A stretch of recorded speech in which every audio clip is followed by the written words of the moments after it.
Muy bien. Ayer, a la final, debido a la mala conexión de la red, no pudimos desarrollar ciertos conceptos que me interesaba que quedasen claros.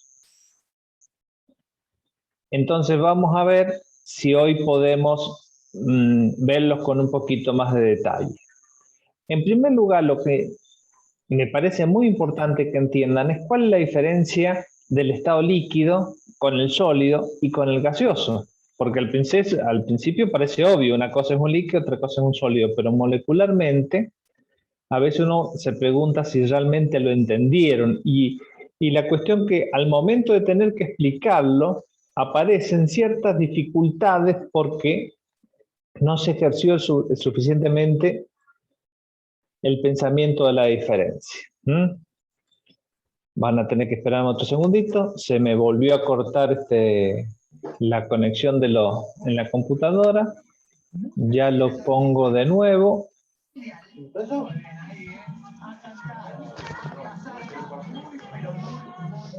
Creo que Sandra tienes el micrófono abierto. Ya lo apago, profe. ¿Cómo no?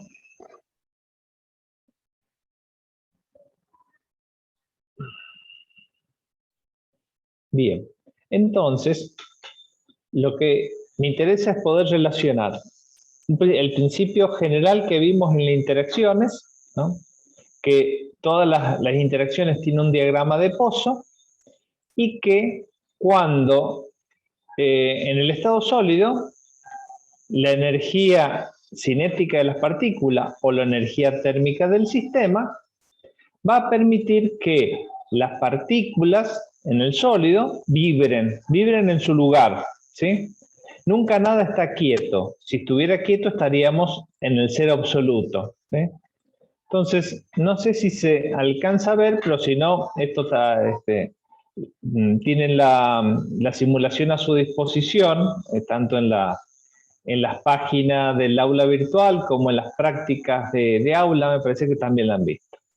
Entonces, a bajas temperaturas, baja energía térmica, baja energía cinética de las partículas, vamos a ver un movimiento de vibración de las partículas.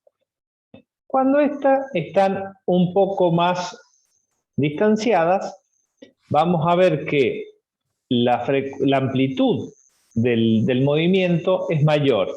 Y esa mayor amplitud del movimiento le va a permitir también a las partículas que a lo mejor pueden interaccionar con uno, pueden interaccionar con otro, entonces ya la relación de los vecinos es más fluida, es más dinámica. Aquellas moléculas que fueron de mi vecindad en un determinado momento dejan de serlo y pasan a ser otros.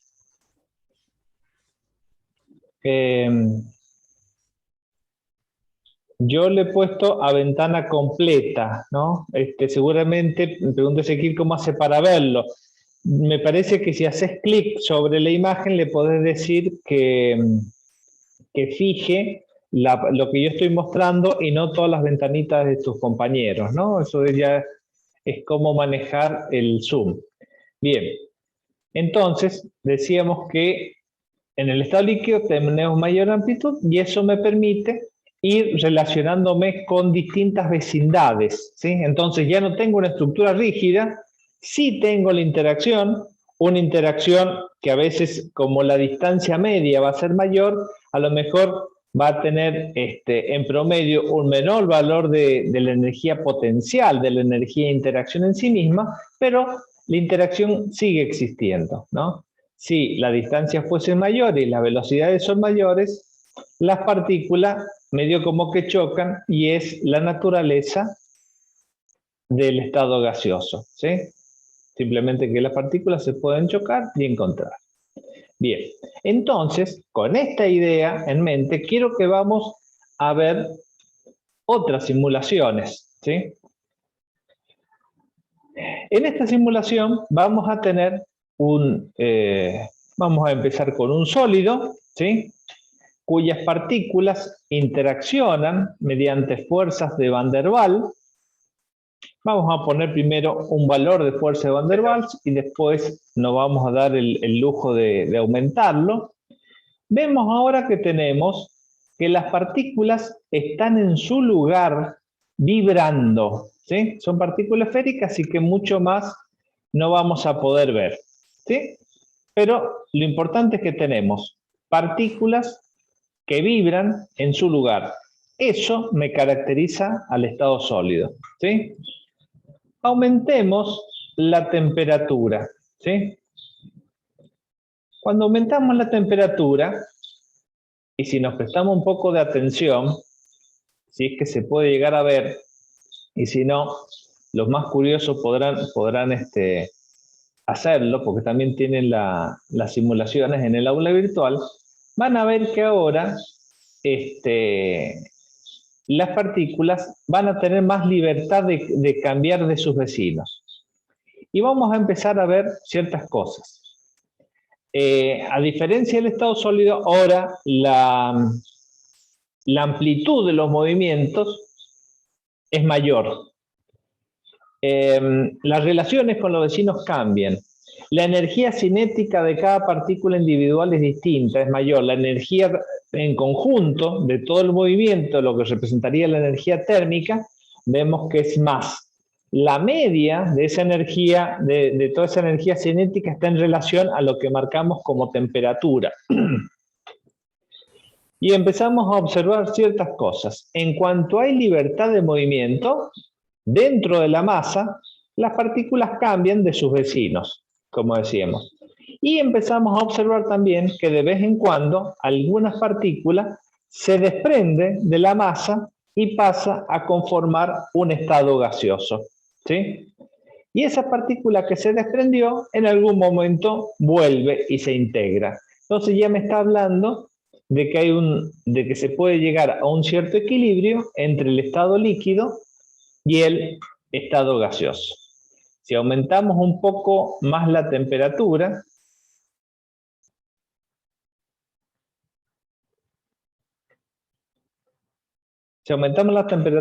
vemos que la energía cinética se hace ya lo suficientemente grande para tener toda una masa gaseosa. Bueno, entonces ahora nos podemos permitir el ejemplo de qué pasa si las partículas tuviesen una mayor energía de interacción, ¿sí? Por ejemplo, que pasemos de una dipolo inducido débil a lo mejor a una dipolo-dipolo, que son de Van der Waals, ¿ven? La misma cantidad de partículas a la misma temperatura que a veces una sustancia es gaseosa, si aumenta la energía de interacción, ahora volvemos a ver que tenemos un estado líquido, ¿sí? Fíjese que tenemos un estado líquido, partículas que cambian su entorno, partículas que pasan al estado gaseoso, ¿sí? Espero que al menos parcialmente los puedan estar viendo, ¿sí?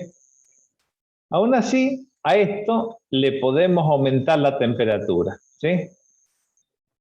Y observamos que nuevamente pasamos de un estado líquido a un estado francamente gaseoso donde las partículas principalmente van a chocar. Pero ¿qué pasa si todavía aumentamos más la energía de interacción convirtiéndola en una interacción iónica? ¿Sí? Ahora le vamos a poner carga a las partículas y vemos que para el mismo rango que teníamos una interacción de Van der Waals fuerte, al convertirla en una interacción ion-ion, vemos que, bueno, cuando llegue, bueno, ahí estaría. Bueno, vemos que las mismas cantidades de partículas, la misma masa, nada más que ahora pasamos a una interacción ion-ion, se convirtió rápidamente a un estado sólido, ordenado, que me conforma un retículo cristalino. ¿Ven? Entonces, esto es lo que decíamos, que la energía de interacción liberadas a sí mismo normalmente me conducen a través de una energía reticular a la formación de un cristal, ¿sí? Esta estructura ordenada, ¿sí? Digamos que tiene ciertos elementos de simetría, porque ustedes ven que los elementos se repiten, están alternados, me conducirían en un espacio tridimensional a la formación de un cristal. ¿Mm? Veamos otro ejemplo del mismo tipo.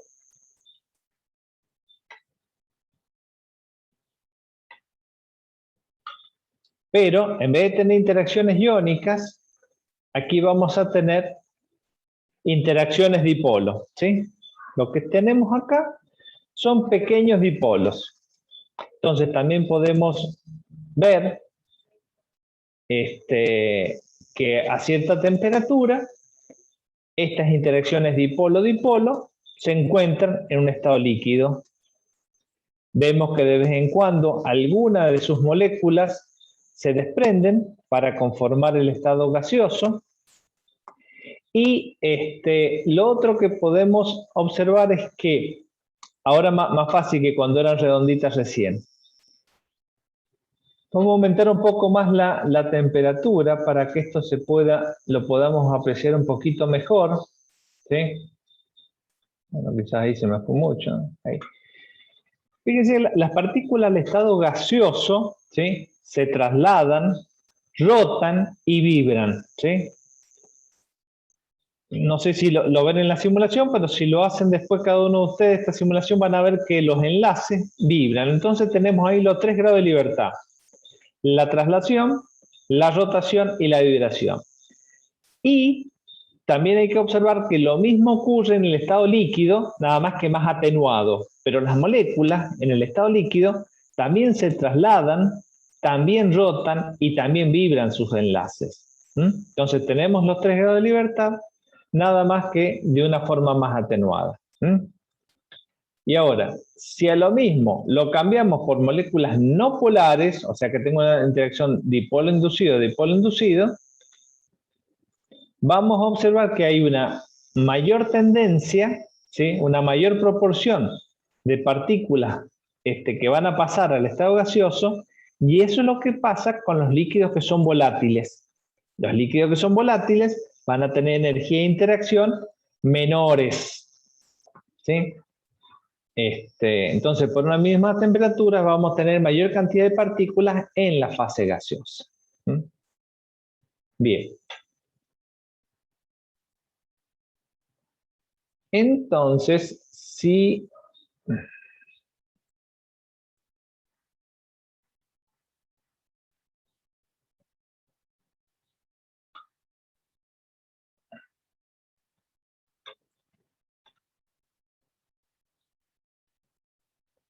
un líquido, que siempre es muy importante tratar de entenderlo, es el agua, ¿sí? Entonces acá tenemos un modelo de agua.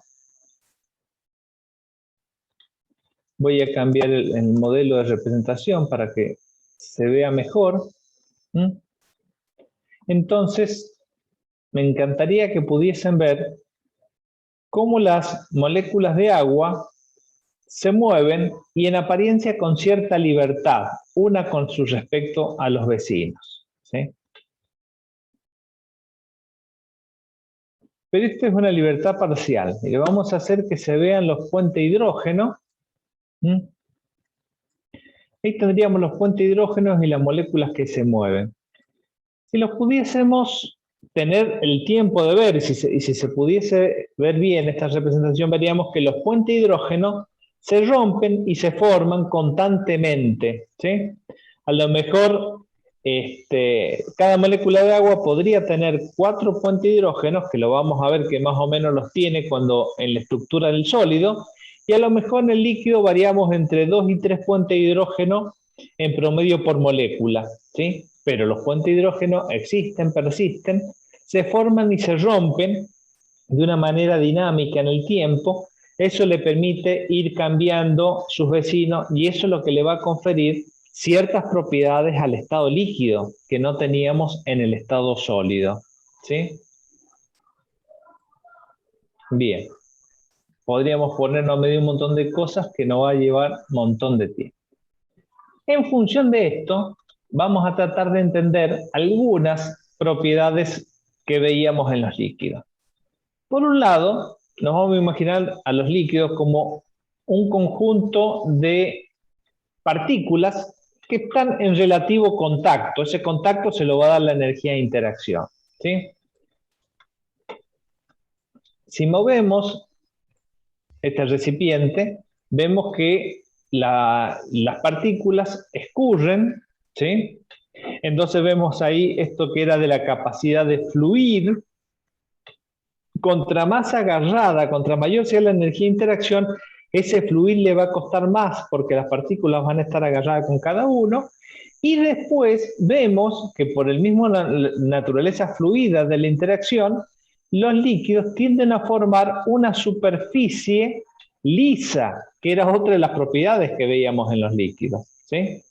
Entonces, esta capacidad de fluir la podíamos observar. A ver.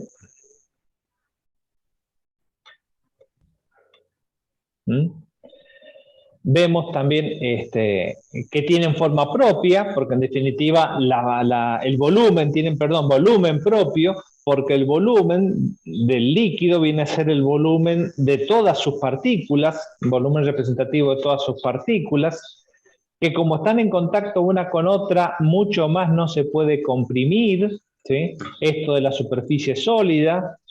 Esto de la capacidad de fluir, que va a estar dada por la interacción que van a tener entre ellas mismas. Acá obviamente en este modelo no podemos ver la adhesión porque no hay una superficie con la que interactuar.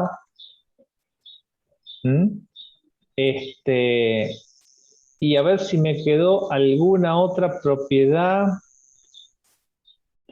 Tienen volumen propio, espero que se hayan dado cuenta de eso, si no me lo vuelven a preguntar. Son muy poco comprensibles porque las partículas están relativamente cerca, no pueden acercarse mucho más. Adoptan la forma del recipiente que lo contienen, porque como la interacción entre cada partícula es bastante flexible e independiente, simplemente se van a adaptar a las formas que los contienen y van a conservar su volumen. Como esas interacciones se forman y se rompen constantemente, el líquido puede fluir, presentan los 3 grados de libertad atenuado, esto que le decía que las partículas en el líquido se trasladan, rotan y vibran, ¿sí? Cuando se los deja reposar presentan una superficie horizontal, pasan al estado de vapor a cualquier temperatura, que lo vimos también en las simulaciones y lo vamos a volver a ver en un ratito. Y bueno, presentan ciertas características propias que ya las estuvimos viendo en las situaciones pasadas. Bien. Entonces, a ver si podemos ver, teníamos un video de la tensión superficial, que ayer no se pudo ver, pero sí me interesaría poder repasarlo hoy.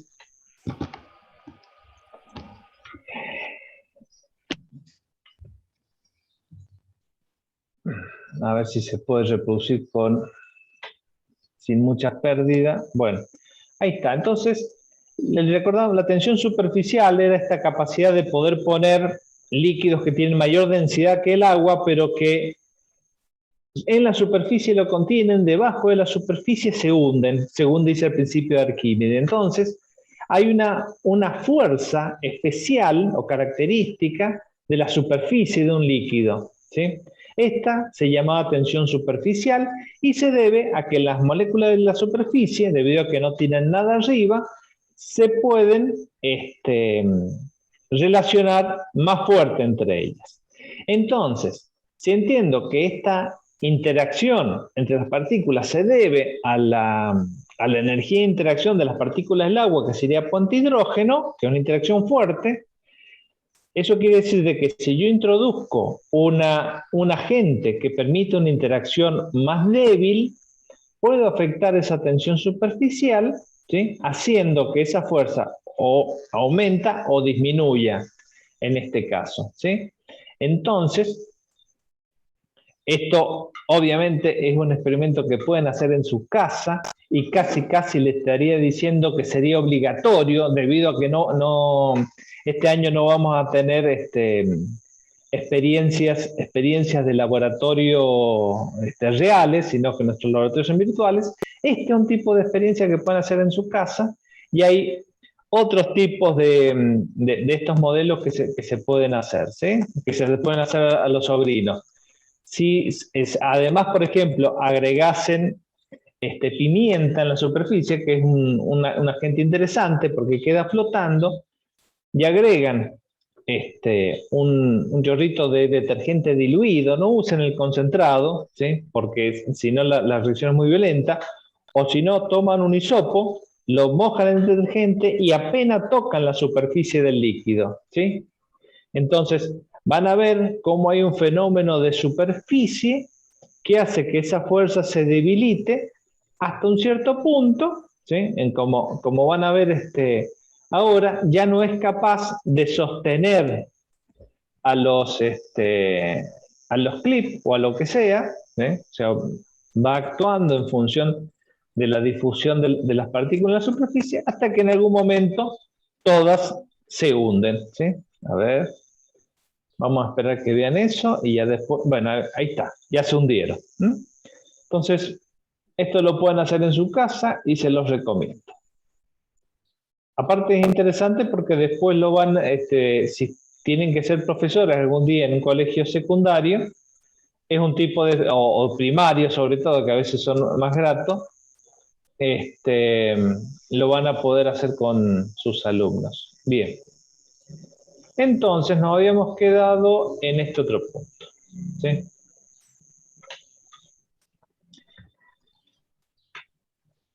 De todas las sustancias que conocemos, una de las más extrañas es el agua, ¿sí?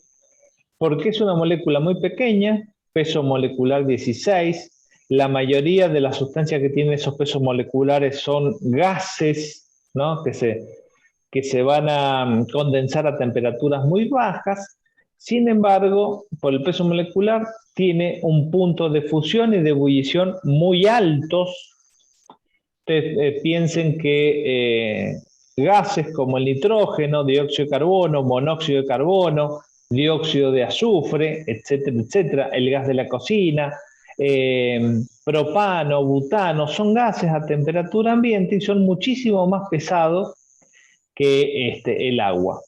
Y el agua, gracias a la geometría que tiene y a quienes están unidos, presentan propiedades que la hacen única y que pueden presentar en particular estas interacciones puente-hidrógeno.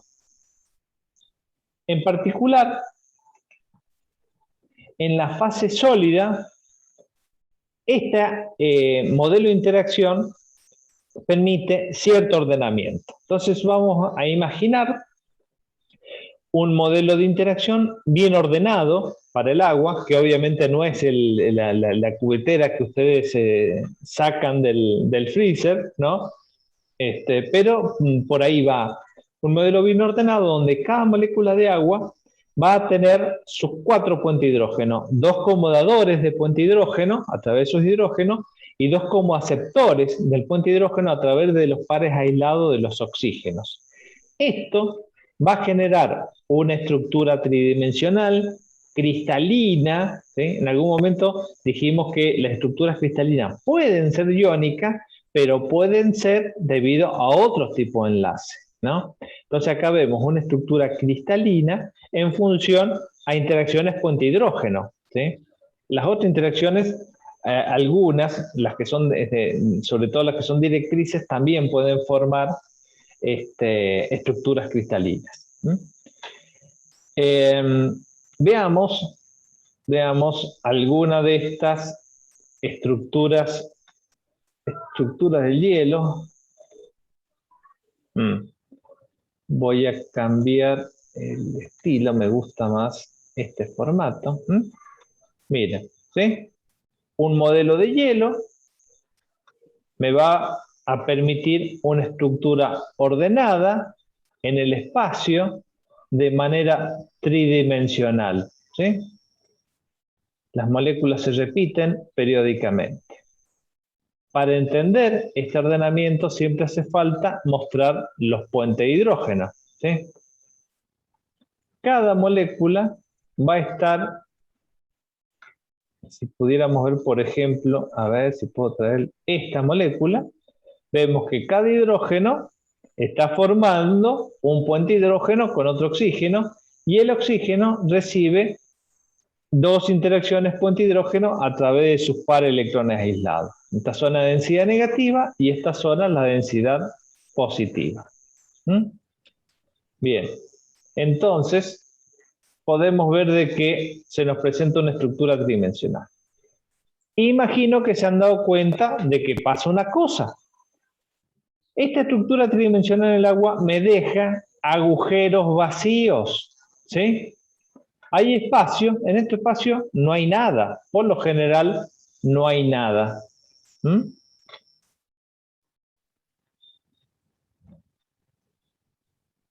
Esto, a diferencia de lo que veíamos en el otro caso, del agua, ¿ves? Esto sería un modelo de agua líquida, lo vemos mucho más caótico, donde no hay espacios netos vacíos, ¿sí? Esto espero que le vaya dando ya la idea de por qué el agua líquida tiene más densidad que el agua sólida. El agua líquida, como no tengo esos espacios vacíos, tengo mayor cantidad de moléculas, por lo tanto mayor cantidad de masa en el mismo volumen, que es lo que hace que me dé una mayor densidad, ¿sí? Obviamente las moléculas no están quietas, están vibrando en su lugar, ¿sí? Cada molécula está vibrando en su lugar. Bien. ¿Qué pasa cuando, estaríamos en una simulación a 100 grados Kelvin? Lo vamos a llevar más o menos a 200. Acuérdense que lo vamos a incrementar en 200 grados Kelvin, con lo cual nos vamos a ir a 300, que sería más o menos unos 25 grados centígrados. A ver si podemos notar lo que ocurre. Al aumentar la temperatura, aumentamos la energía térmica y con ello la energía cinética de cada partícula. Entonces empiezan a vibrar con más fuerza. Ese aumento de vibración va a hacer que algunos enlaces puente hidrógeno se puedan romper. Vamos a tener energía suficiente para romper algunos puentes hidrógenos, pero no todos. Entonces se van a empezar a romper y se van a empezar a formar. Si ajustamos por densidad, la caja se achica un poquito, ahora tenemos una densidad del agua. Pero que hayan podido observar de que el espacio que había colapsó, ¿sí? Hubieron moléculas de agua que cayeron en esos espacios vacíos. Eso hace que tenga mayor cantidad de masa en la misma unidad de volumen, y es por eso que el agua líquida tiene mayor densidad que el agua sólida. Entonces, ese es uno de los puntos que es necesario que ustedes puedan explicar con confianza, ¿sí? ¿Por qué el agua líquida, sobre todo en los 4 grados, tiene mayor densidad? Bueno, porque justamente la estructura del agua sólida tiene una estructura más ordenada, que obliga a que queden espacios vacíos. Muchas veces hay que practicar esa estructura del hielo. Profe, Y esos espacios vacíos se deben al puente de hidrógeno. Claro, al tener que formarse los cuatro puentes de hidrógeno, ¿sí? Obliga a que las moléculas adopten una posición geométrica definida, ¿sí? Entonces, como obviamente tengo una situación de menor energía, si tengo los 4 puentes de hidrógenos puestos, las moléculas se ubican así, cuando la energía térmica lo permite, y me dejan esos espacios vacíos, que después, al aumentar la energía cinética, esos espacios van a colapsar y me van a producir un aumento en la densidad. Y eso tiene unas implicaciones biológicas enormes, ¿sí? Por un lado, hace que el hielo flote. Si el hielo no flotase, imagínense que cuando viene el frío, el hielo se empezase a formar desde el fondo del lago hacia arriba, mata todo lo que hay. En cambio, al formarse desde arriba hacia abajo, crea una capa aislante, ¿sí? Que permite que el agua de abajo, aunque esté fría, no se congele, porque puede estar próximo a los 0 grados. Entonces, eso por un lado permite la vida en los lagos y en los ríos que se congelan en el invierno. Por otro lado, una de las cuestiones que hacen que en las zonas digamos, de los polos sea muy rica la vida marina es que en las zonas donde el agua del mar se hiela, cuando llega la estación, las estaciones cálidas, ese hielo se derrite y me genera corrientes de agua fría que caen hasta el fondo, removiendo los sedimentos, levantando nutrientes y permitiendo que la base de la cadena alimenticia se ensanche, aumentando a veces todo lo que es el plancton, fitoplancton, todo el microplancton, y de ahí en más toda la cadena alimenticia, ¿sí? Entonces, por eso vemos muchas veces en las aguas australes, desde el krill hasta las ballenas, ¿no? Bien. Se me cortó la presentación, así que dame un segundito que la vuelvo a poner.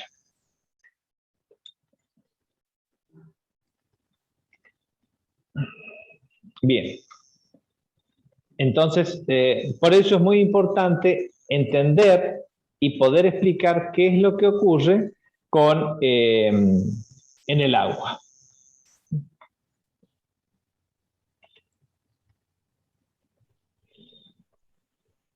Bueno, esto es lo que decíamos, entender por qué el hielo es menos denso, ¿sí? Y cómo es que permite el desarrollo de vida porque genera una capa aislante, ¿sí? Entre otras muchas propiedades. Bueno, ahí tienen dos vídeos que sería lo que hemos visto recién. Esto no voy a hacer hincapié ahora. Entonces, ahora lo otro que vamos a entender es de los cambios de fase. Los cambios de fase, ustedes lo vienen viendo desde la primaria, así que muchas veces cuando hablamos de cambio de fase, no es solamente para que me hagan el cuadrito de que sólido a líquido de fusión, etcétera, todo el resto de los nombres, porque eso sé que lo vienen viendo de la primaria. Lo que vamos a hablar siempre que nos toque este tema es qué es el mecanismo molecular, el comportamiento molecular que ocurre para que ocurran los distintos cambios de fase y cómo los puedo explicar, ¿sí? Muchas veces uno cuando llega a esto, en los finales dice, bueno, ahora vemos cambio de fase y me hacen el cuadrito, dice sólido a líquido de fusión, ya sé que lo saben desde la primaria, ¿sí? Y eso está muy bien. La cuestión, lo que tenemos que ver acá, como todo el resto de los temas, es cómo explico el fenómeno que conozco de las primarias, pero ahora es de un nivel molecular a través de la energía de interacción de sus partículas. Entonces, un elemento importante que vayamos entendiendo y asimilando, porque nos va a permitir entender tanto los cambios de fases como algunos procesos en equilibrio, como también parte de la cinética de reacción, que es uno de los últimos temas que vamos a ver, tiene que ver con este cuadradito, que a veces no volvemos a insistirlo más, ¿sí? Ni somos pesados con lo que se llama distribución de Boltzmann, sino es importante que sí tengan en cuenta esta idea. Lo hemos visto en los sistemas recién y cuando ustedes lo repasen, presten atención y lo vamos a volver a ver enseguida. Siempre que tenemos un conjunto de partículas, esas partículas se están moviendo. Ese movimiento general, ya hemos dicho que sería la energía térmica del sistema. Pero cada partícula en particular se mueve con una determinada energía cinética. La energía cinética sería la energía de las partículas. En el sistema vamos a ver que no todas se mueven con la misma velocidad. Como más o menos las partículas son homogéneas, tienen la misma masa, la diferencia de la energía cinética se le va a dar la velocidad. ¿Se acuerdan que la energía cinética era un medio de la masa por la velocidad al cuadrado? Bueno, entonces vamos a ver que se mueven a distinta velocidad. O sea, hay una distribución de esa velocidad y eso es lo que nos muestra este gráfico, ¿sí? Acá nos dice, partículas que estén quietitas, pueden que haya, pero van a ser muy pocas. La mayoría de las partículas a una temperatura determinada van a tener un determinado valor de velocidad, ¿sí? Que es donde está el pico de la curva, ¿sí? pero siempre la curva va a tener como una cola y me va a dejar cierta cantidad de partículas que van a tener una energía igual o superior para lo que haga falta, ya sea para pasar de sólido a líquido, para pasar de líquido a gaseoso, van a tener una energía igual o superior a la que hace falta para iniciar una reacción química, para escaparse, para que, en fin. Siempre, de todo nuestro conjunto de partículas, algunas van a tener la energía suficiente para cambiar las cosas. Si aumentamos la temperatura, la curva se nos achata. Si bien sigue habiendo un pico y la mayoría de las partículas van a tener un valor máximo que va a estar corrido hacia mayores temperaturas, recién lo teníamos a un determinado valor, aumentamos la temperatura, aumentamos ese valor. Pero también aumentamos la proporción de partículas que van a tener la energía suficiente para pasar a otra cosa, para cambiar de fase, para iniciar la reacción o para lo que sea. ¿Sí?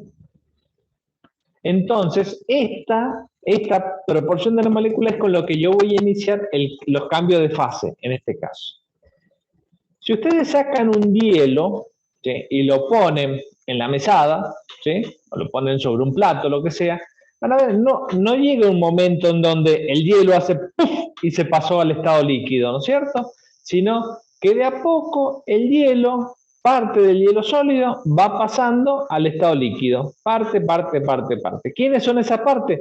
Las moléculas de agua que llegan a adquirir la energía igual o suficiente para romper alguno de esos puentes de hidrógeno, ¿sí?, y cambiar de fase de sólido a líquido. Lo mismo pasa si tomamos un vaso de agua, lo dejamos en la mesada y de a poco el agua que tiene se nos va evaporando. ¿Por qué? Porque hay cierta cantidad de partículas que van a tener la energía igual o superior para pasar a la fase gaseosa. ¿Sí? Espero que esto se entienda porque es importante. Bueno. Profe, a mí no me quedó muy bien claro el tema de por qué disminuye la cantidad de moléculas en el segundo gráfico. No disminuye la cantidad lo que, para que ahora se cortó, la voy a volver a poner y volvemos a eso. Lo que cambió es la distribución de la energía, no de la cantidad de moléculas. La cantidad de moléculas es la misma, ¿sí? Lo que cambia es que se hace una base más ancha en la distribución de la energía cinética por partícula, ¿sí? Antes, cuando tenemos a bajas temperaturas, vamos teniendo un pico más alto, entonces tenemos una mayor cantidad de energía más o menos con la misma energía. Pero a medida que aumento la energía, esa base se va haciendo más ancha y empiezo a tener una variación más amplia de la energía cinética con un valor de mediana, ¿sí?, que va a estar desplazada hacia temperaturas más altas. Entonces eso, no es que cambió el número de moléculas, sino cambió el valor de la energía cinética en un conjunto de moléculas. Digamos, el área de la superficie en los dos gráficos sería la misma porque tengo la misma cantidad de moléculas. ¿Qué moléculas tienen qué velocidad? Es lo que va cambiando en proporción. Bueno, se ve que... ¿Y cuando pasa a fase de vapor? No, lo mismo. Ya voy a ir a un ejemplo de eso. Esperemos un ratito. Si no lo entendés después que veamos presión de vapor, me lo volvés a preguntar. Pero tengo unas simulaciones para ver que me parece que te van a explicar esa situación. Bueno.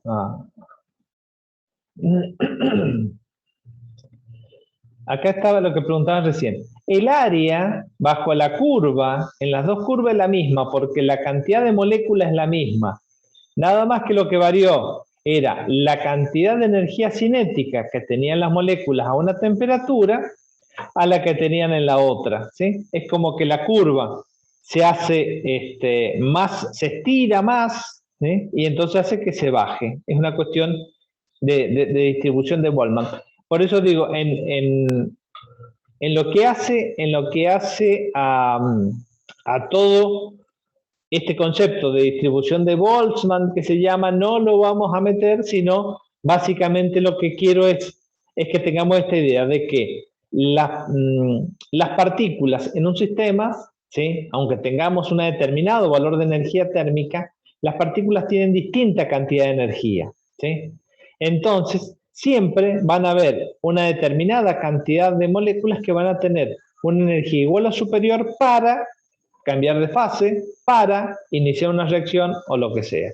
Y a medida que mayor es la temperatura, ¿sí? Mayor es la población de esa molécula que tiene energía igual o suficiente, ¿sí? Por eso decíamos, el ejemplo del hielo, saco un hielo del freezer al principio, el hielito se me queda así, le doy un tiempo, empiezan a aparecer algunos lugarcitos que me van mostrando que tienen agua líquida, y después, en algún momento, a medida que se va calentando, la proporción de moléculas que voy a ver en agua líquida va siendo cada vez mayor, ¿sí?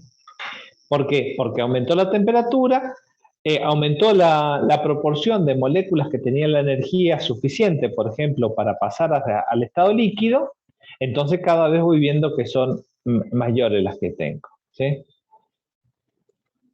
Bien. Bueno, de sólido a líquido es fusión, de líquido a sólido solidificación, vaporización, condensación, el cambio de gas. Acá va a haber un punto que vamos a hacer hincapié, pero lo vamos diciendo ya para que estén atentos. Un líquido va a tener tendencia a pasar a la fase gaseosa. Bien, esto es cierto, todos lo conocemos. Pero va a pasar a la fase gaseosa por evaporación. Yo pongo un líquido en un vaso, lo dejo ahí y se va evaporando. Se evaporó. Pasó a cualquier temperatura, pasa el líquido gaseoso. Pero también, cuando llego a cierta temperatura, sabemos que los líquidos hierven. Entonces tengo un fenómeno de ebullición. Entonces esto, en un momento lo vamos a ver, hay una diferencia entre la evaporación y la ebullición que siempre preguntamos. Bien, y de sólido a gas, el proceso se llama sublimación. Si buscamos sublimación, por lo general no van a salir remeras, vasos y un montón de cosas en el Google. ¿Y esto por qué es? Y bueno, porque existen ciertos pigmentos que se pueden transferir por sublimación. O sea, yo caliento la tinta sólida, esta pasa a fase gaseosa, la puedo hacer condensar sobre una tela y como contienen resina, la caliento y se funden sobre el tejido, ¿sí? Pero básicamente lo que me habla es del sólido que es capaz de pasar a la fase gaseosa, ¿sí? Y la fase inversa a veces es la que tiene la denominación más complicada, que sería sublimación inversa o cristalización, etc.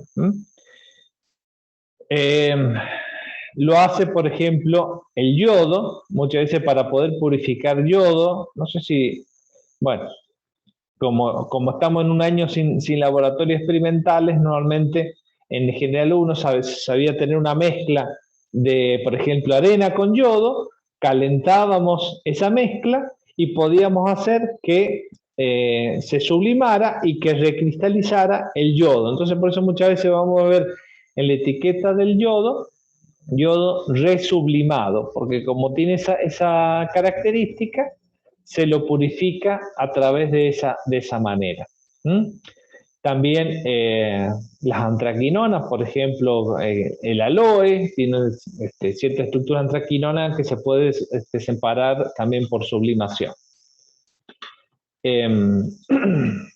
Bien.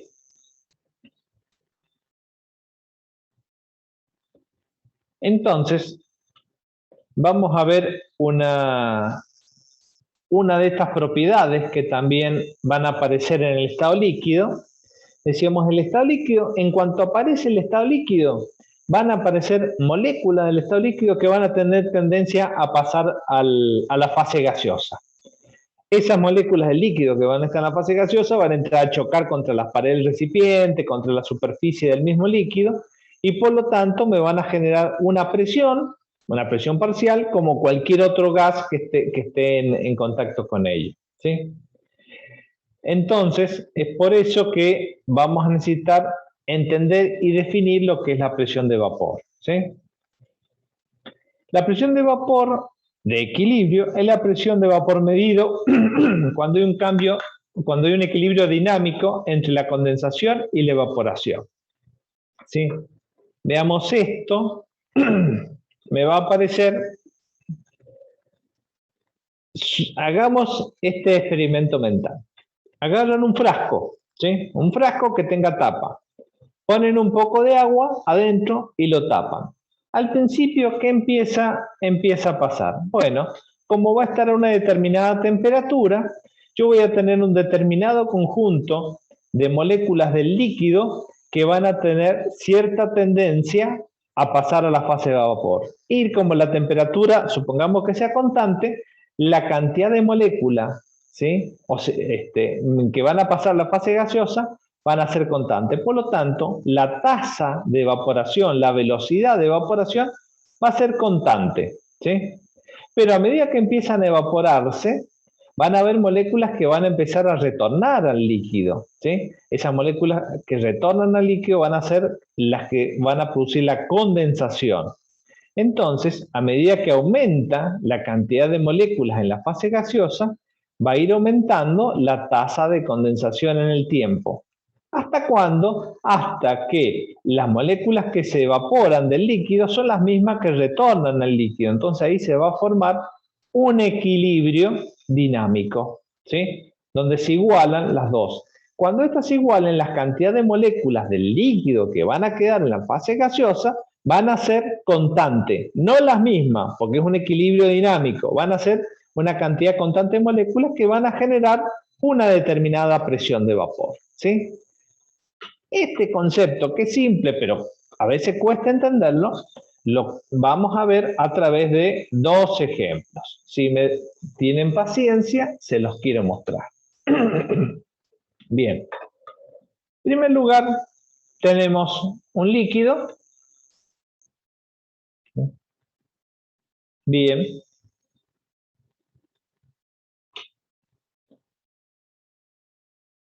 La simulación se nos va a hacer un poco más lerda.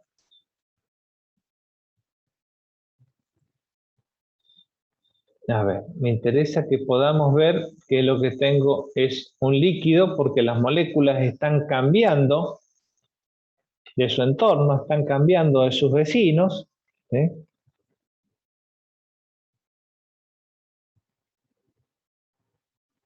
Y en algún momento algunas de ellas van a tener la energía suficiente para pasar a la fase de vapor. Para que sea un poquito mejor, lo vamos a ayudar con un aumento en la temperatura. A ver si con eso...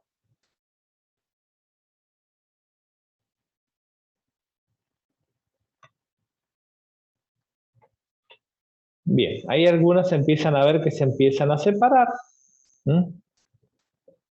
Bueno, entonces ustedes ven, un líquido siempre va a empezar a tener moléculas en fase gaseosa. Esas moléculas de fase gaseosa se van a desprender y va a ocurrir que en algún momento van a volver al líquido. Si estamos en un recipiente cerrado, entonces en un recipiente cerrado, se va a establecer un equilibrio dinámico entre las que se van y las que se vuelven. Si no, es como si yo dejo un vaso, el agua se me va a evaporar y hasta que se seca, ¿sí? Pero si está cerrado, el equilibrio se va a generar, a mantener. Entonces, observen que estas moléculas que se desprendieron, mientras que están en fase gaseosa, están chocando con la superficie del recipiente, con la superficie del líquido. Muchas de las que vuelven a chocar con la superficie del líquido quedan atrapadas y son otras las que salen. ¿Ven? Ahí tenemos la naturaleza del equilibrio dinámico. Entonces, Las que chocan, cada partícula que choca con la superficie del recipiente me va a generar una fuerza sobre esa superficie, por lo tanto, una presión, ¿sí? Esa presión que es causada por las moléculas en la fase vapor es la presión de vapor, ¿sí? Y lo otro que tengo que ver es que hay moléculas que salen y otras que vuelven generándome un proceso de equilibrio dinámico. Es importante que ustedes lo entiendan, si no, vuelven a preguntar cada término que no entiendan, ¿sí? Entonces, acá en este ejemplo simple, podemos ver que tengo moléculas que salen, moléculas que vuelven, ¿sí? Que para una determinada temperatura, si en un recipiente cerrado voy a llegar a un equilibrio, ¿sí? Y que en el equilibrio la cantidad de moléculas en fase vapor es más o menos constante y la cantidad de choques que esa molécula en la fase vapor me van a hacer contra las paredes del recipiente, que va a ser más o menos constante, es lo que voy a determinar como la presión de vapor en el equilibrio a esa temperatura para ese líquido.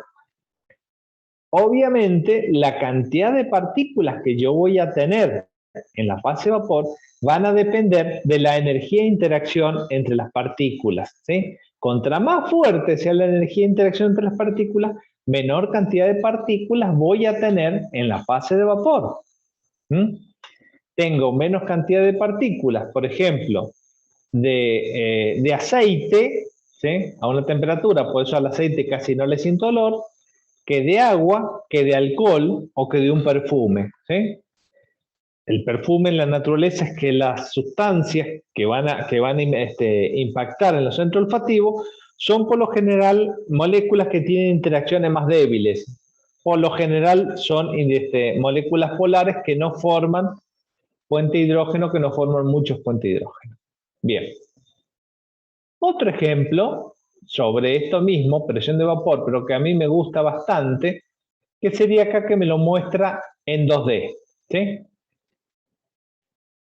Acá vemos un sistema, tengo una fase líquida, tengo la fase vapor, puedo ver moléculas que salen, moléculas que entran. Acá hay un punto importante para poder diferenciar la evaporación de la ebullición, que vamos a ver en un momentito más. Vemos acá que la evaporación es un fenómeno de superficie, ¿sí? Un vaso de agua que se está evaporando, lo vemos tranquilito, ¿sí? No hay movimiento en el agua porque las moléculas que se van desde la superficie. Entonces, ese es nuevamente un concepto importante. La evaporación es un fenómeno de superficie.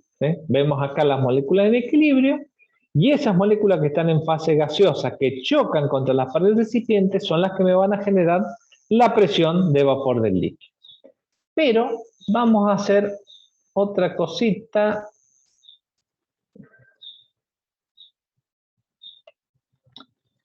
Miren.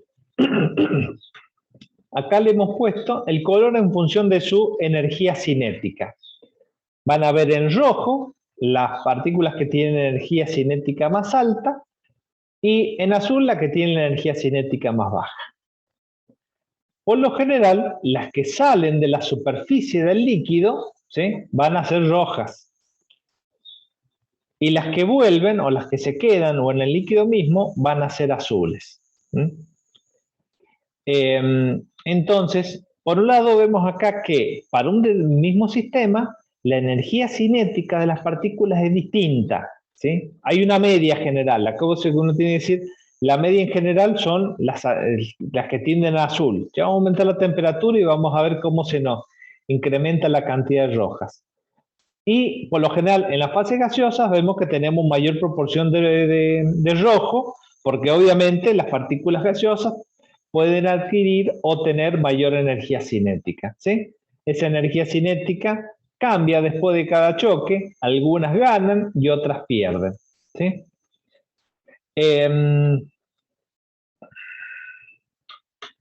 lo mismo seguimos viendo que es un fenómeno de superficie. Si tomamos y aumentamos un poco esta temperatura, vamos a ver que la proporción, o sea, en general la agitación de las moléculas aumentó, porque aumentó la energía térmica del sistema. La proporción de moléculas en fase gaseosa aumentó. Si pusiéramos acá a medirla, veríamos que aumentó.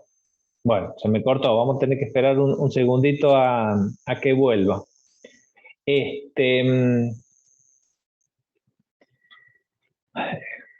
¿Qué más le iba a decir?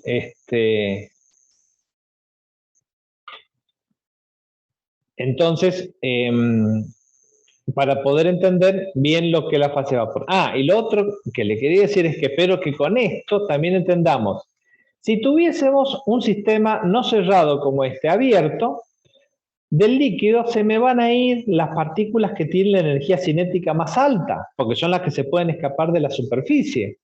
Entonces, si se escapan y no vuelven, la energía térmica va a ir disminuyendo porque va perdiendo sus partículas de energía más alta.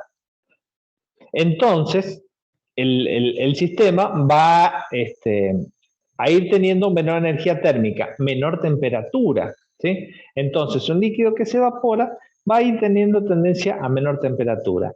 Y es ahí el origen del efecto de que cuando salgo mojado de la pileta me da frío, porque el agua, ¿sí? Se escapan las moléculas que tienen mayor energía térmica, pasan a la fase de vapor, el agua se enfría y me toma el calor del cuerpo para poder evaporarse. Lo mismo si me pongo alcohol, ahora que estamos en la época de frotarnos con alcohol, sabemos cuando nos ponemos alcohol se siente frío porque esas moléculas de alcohol, que son más volátiles, tienden a evaporarse, ¿sí? Entonces, espero desde lo más profundo que si le pregunto ¿por qué se enfría la sopa? ¿Sí? Pueden explicármelo, ¿sí?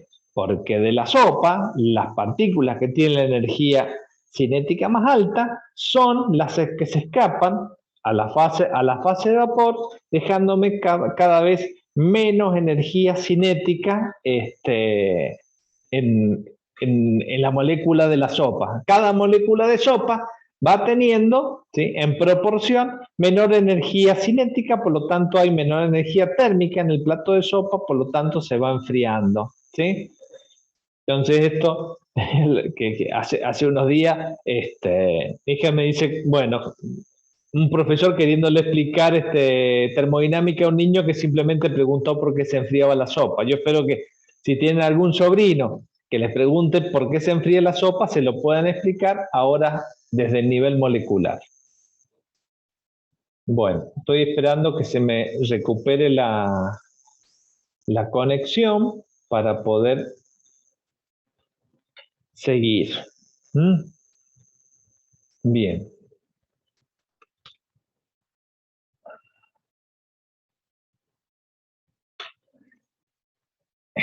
Entonces, ¿cómo se mide? ¿Cómo se mide esta cuestión de la presión de vapor, por ejemplo? Porque todas las propiedades es importante que entendamos cómo es la medición. Cosa de observarla, entenderla. El tercer punto es decir, bueno, ¿cómo la cuantifico? Bueno.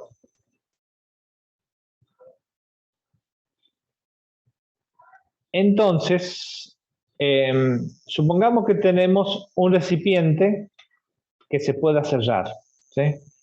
En ese recipiente que se pueda cerrar, podemos poner un líquido.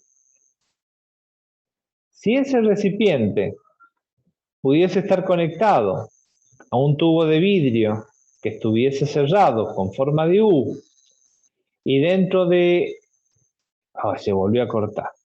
Y dentro de esa U yo pudiese poner algún líquido, por ejemplo mercurio, agua. Cuando el líquido se me evapore y llegue a un equilibrio, me va a generar una determinada diferencia de presión. Esa presión que puedo registrar, sí, no, la presentación no se ve porque la tengo cortada en la computadora.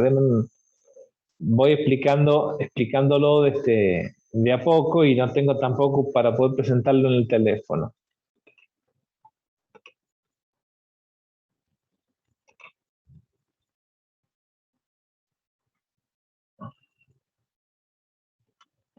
Ahí está, espero que ahora sí lo tengan y lo puedan ver. Entonces, ¿cómo la medimos? Bueno, ustedes ven a la izquierda tengo un recipiente, pongo una cierta cantidad de líquido, lo tapo, y del mismo recipiente me sale un tubo de vidrio en U, que tiene un extremo cerrado. Adentro del líquido, adentro del tubo, perdón, tengo un líquido que al principio va a estar por el vaso comunicante, los dos al mismo nivel. Pero cuando llegamos a tener el equilibrio por la cantidad de líquido que pasó a fase gaseosa, esas moléculas extra me generan una presión parcial. Esa presión parcial la puedo registrar debido a la diferencia de altura entre los líquidos de la columna. Esa diferencia de altura es lo que me va a dar de la presión parcial del vapor del líquido a esa temperatura. Entonces, importante entender, acá tenemos la presión de vapor va a depender de dos cosas, de la temperatura y de la energía de interacción, ¿no? Entonces, ¿cómo hacemos para poder relacionar a estos dos fenómenos?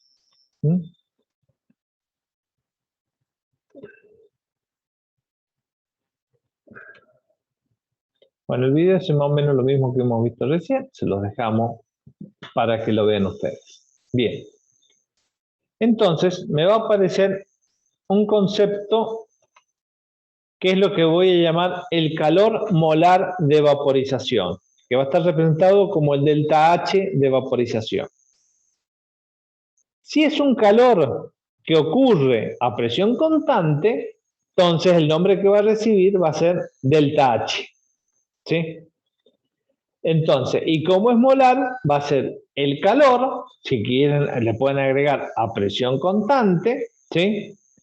Para vaporizar un mol. Oh, se volvió a cortar. Bueno, para vaporizar un mol de un líquido. ¿Cuánto es el calor que hace falta para que un mol de líquido pase a la fase gaseosa?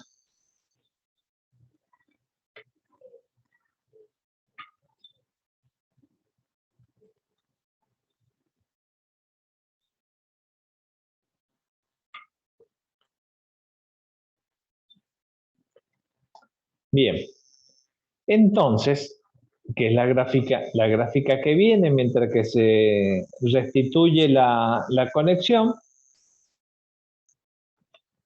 va a estar, nos va a mostrar de que distintos líquidos, ¿sí?, van a aumentar su presión de vapor, ¿sí?, a distintas temperaturas, ¿sí?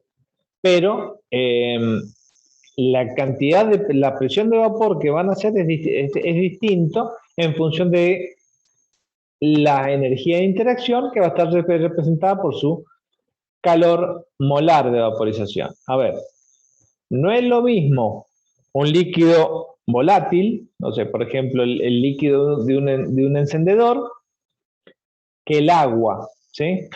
El líquido de un encendedor tiene mayor presión de vapor que el agua a la misma temperatura, ¿sí? Si sacamos el líquido del encendedor o ponemos un poco de alcohol sobre una superficie, vemos que rápidamente se evaporó, ¿sí? Y hay otros líquidos que van a tardarse más tiempo.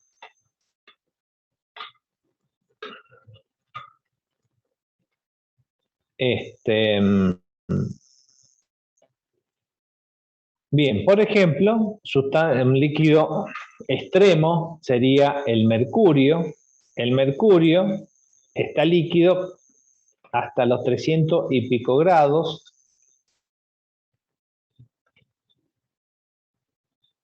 Bien, vamos a ver si nos permite ver.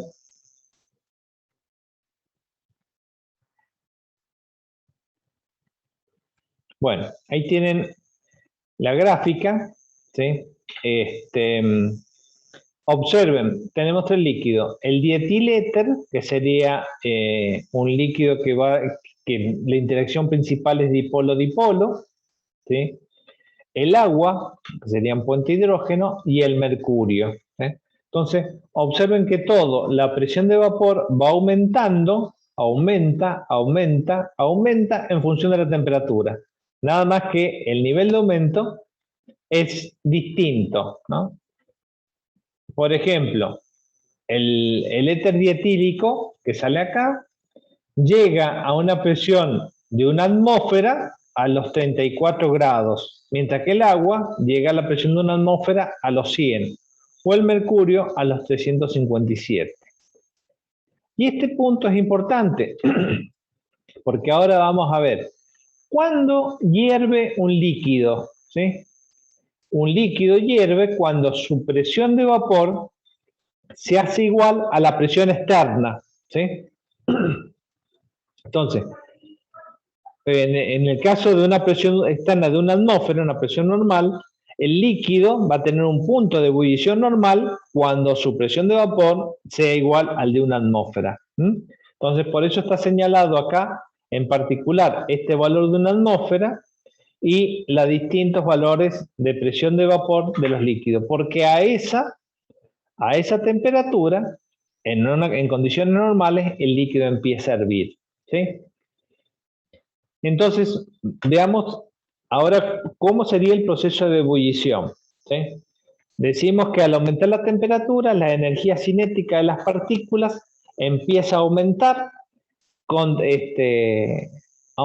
y algunas llegan a poder escaparse de la superficie. Pero ¿y las que no están en la superficie?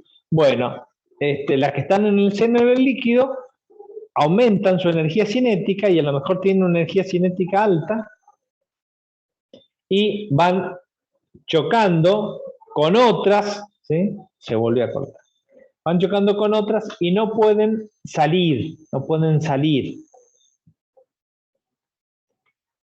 Y esto se va incrementando hasta que en conjunto hay una gran cantidad de partículas que van a tener una energía igual o superior para poder vencer la presión externa a la que están sometidas. Entonces, cuando pueden vencer, y como es una cuestión que la masa ya tiene una alta cantidad de energía cinética, empezamos a ver de que en cualquier punto de la masa se forman burbujas de vapor del líquido, ¿sí? Que pueden llegar a la superficie y explotar. Antes que eso, ¿sí? Vemos que a lo mejor se forman burbujas y la misma presión la hace colapsar, ¿sí? Pero cuando empieza la ebullición, en cualquier punto de la masa del líquido, se forma una burbuja que llega a la superficie y sale el vapor, ¿sí? Entonces la ebullición es un fenómeno de la masa toda, del volumen. La evaporación dijimos que era un fenómeno de superficie, la ebullición es un fenómeno del volumen. En cualquier punto de la masa pueden haber un conjunto de partículas que van a alcanzar la energía igual o suficiente para poder alcanzar la fase de vapor. Bien, entonces, obviamente había una relación acá que alguien la tenía que determinar, ¿sí? Yo tengo la presión, el calor de vaporización y la temperatura, sé que están en relación con la presión. Bien, entonces a todo esto hacía falta buscarle una relación. Bien, esa relación es lo que va a estar encerrada por la ecuación de Clausius-Clapeyron. Pueden que encuentren distintas expresiones, porque si recurren a distintos libros, distintas expresiones de esta ecuación, ¿sí? ¿Cuál sería lo correcto? Lo correcto sería ver la expresión de la ecuación diferencial, ¿sí? Que sería la integración indefinida de la función, ¿sí? Pero como a mucho le cuesta entenderlo, yo prefiero quedarme con una ecuación diferencial ordinaria, que es mucho más parcial, es cierto, ¿sí? Le falta la rigurosidad matemática que debería tener, pero por lo menos para que me la entiendan. ¿Qué me dice esta expresión que tenemos acá?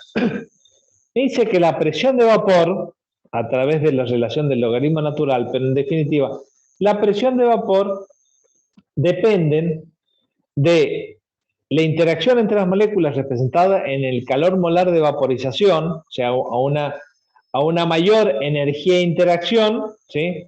Voy a tener un mayor calor de vaporización, voy a necesitar más calor para poder romper las moléculas, más energía para poder separarlas, y la temperatura, pero de una manera inversa, ¿sí? Entonces, a ver, al menos de la ecuación me dice que la presión de vapor me depende de la energía de interacción representada a través del calor de vaporización molar y de la temperatura en su valor recíproco, ¿sí? Bien, con una determinada temperatura el calor va a estar, el calor de vaporización va a ser una constante. Bien. Pero en la gráfica, que estoy esperando que la presente,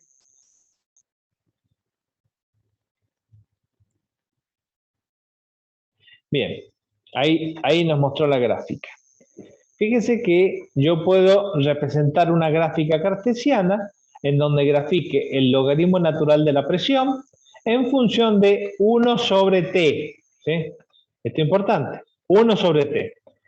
Al graficar 1 sobre t, ¿qué me está diciendo?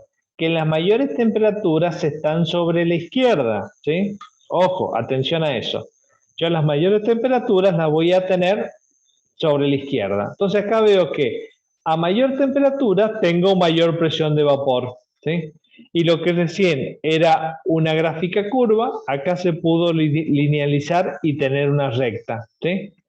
A ver, la gráfica de arriba, presión de vapor en función de la temperatura era una curva, ¿sí? Pero a través de la interpretación de la ecuación de Clausius-Clapeyron, el logaritmo natural de la presión de vapor graficado sobre el recíproco de la temperatura ahora es una recta. Entonces, este es un concepto muy importante. Siempre que yo tengo un conjunto de datos y que lo pueda linealizar, me permite un análisis mucho más poderoso, porque de una recta me va a poder dar información su pendiente, su ordenada al origen, etcétera, etcétera. En este caso, la pendiente, ¿sí?, sería el calor de vaporización sobre R. Como es una R, yo el calor de vaporización lo puedo sacar de la información de la pendiente. Y acá vemos que el agua está más paradita la curva, ¿sí? Entonces tiene más pendiente que el éter dietílico, ¿sí? Entonces vemos que el calor de vaporización del agua es mayor que el calor de vaporización del éter dietílico, ¿sí? Entonces, digamos, en las dos gráficas, en la de arriba y en la de abajo, yo estoy graficando lo mismo, nada más que abajo lo linealicé, ¿sí? Son las mismas propiedades, y me da mayor información. Yo de estas curvas no podía sacar cuánto valía el delta H, y ahora de esta otra gráfica sí puedo sacar cuánto vale el delta H. Bien. Van a ver que tiene a lo mejor otras expresiones de la ecuación de Clausius-Clapeyron, pero por lo menos me importa que entiendan esta relación y que me puedan interpretar la gráfica. Que acá se ve que a mayores temperaturas tengo mayor presión de vapor y que de la pendiente de la recta yo puedo sacar el valor del delta H de vaporización. Bien. Y obviamente decimos que cuando la presión del vapor del líquido llega a una presión de una atmósfera, comienza a hervir, ¿sí? Entonces, eso es lo que vamos a definir como que el punto de ebullición es la temperatura, ¿sí? Primer dato importante. Cuando hablamos de puntos de ebullición, puntos de fusión, estamos hablando de una determinada temperatura, ¿sí?, a la cual la presión de vapor de un líquido es igual a la presión externa, ¿sí? Y el caso particular de hablar de un punto de ebullición normal, ¿sí?, es la temperatura a la cual un líquido hierve cuando la presión externa es de 1 atmósfera. ¿Sí? ¿Se dan cuenta la diferencia? Normalmente decimos, el agua hierve a 100 grados porque hacemos referencia a 1 atmósfera. Pero acá en San Luis, el agua no va a hervirle a 100 grados nunca. Sí, al menos estamos hablando del agua pura. Le va a hervir a 98,7, ¿sí? Por ahí, poquito más, poquito menos, depende si estamos en invierno, si estamos en verano, la presión, porque la presión atmosférica puede variar un poquitito. Pero no hierve a 100, hierve un poco menos porque no estamos a nivel del mar, estamos más arriba, entonces hay menos presión, por eso hierve antes. Bien. A ver si podemos ver esta...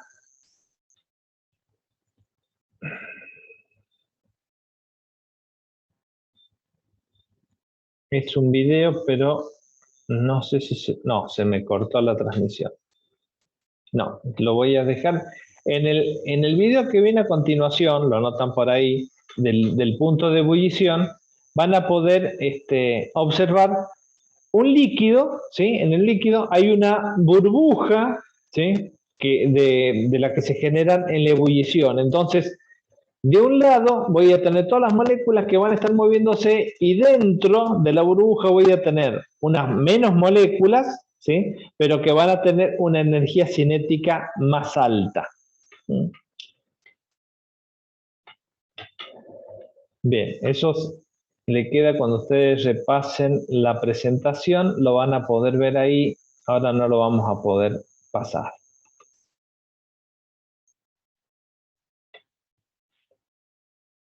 Y lo que sí voy a esperar que se restituya la conexión para poder mostrarle si un líquido hierve cuando la presión de vapor llega a 1 atmósfera, entonces esta presión de vapor, que depende del calor molar de vaporización, puede establecer una relación bioanímica de que mayores calores molares de vaporización me van a dar también mayores puntos de ebullición y viceversa, ¿no?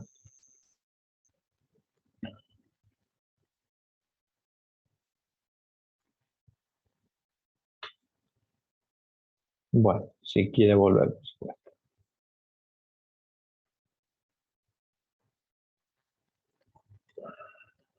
Bueno, si no, vamos avanzando.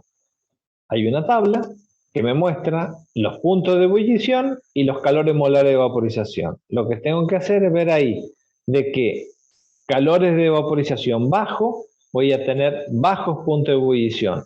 Calores de vaporización altos, voy a tener altos puntos de ebullición.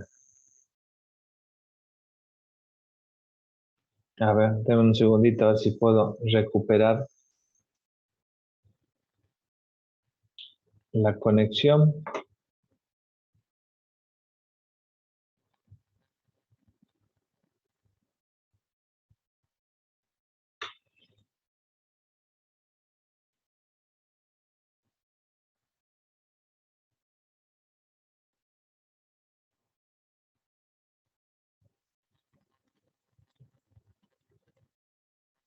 Bien.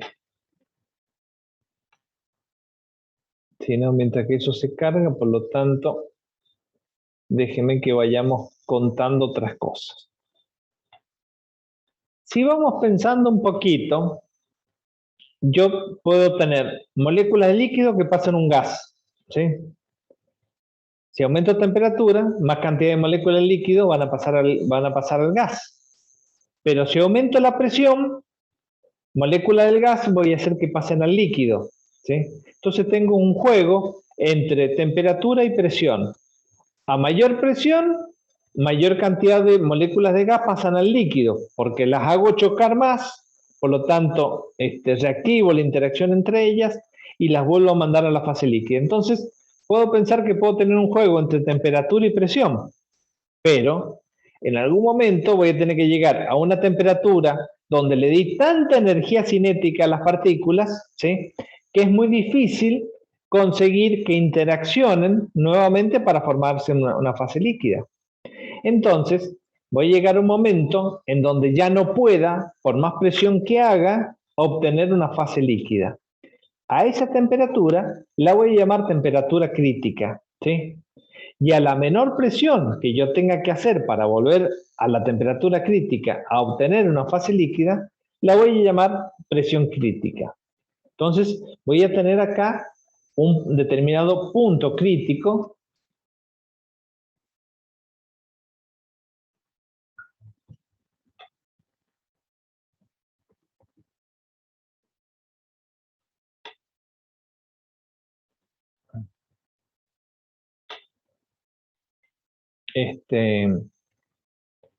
Un determinado punto crítico, pero que solamente va a estar en relación entre el líquido y la fase gaseosa, ¿sí? Porque después, cuando pedimos que lo grafiquen, entran a dibujar puntos críticos por donde mejor les viene. No, la temperatura crítica y la presión crítica es un punto que ocurre solamente entre los cambios de líquido y gaseoso.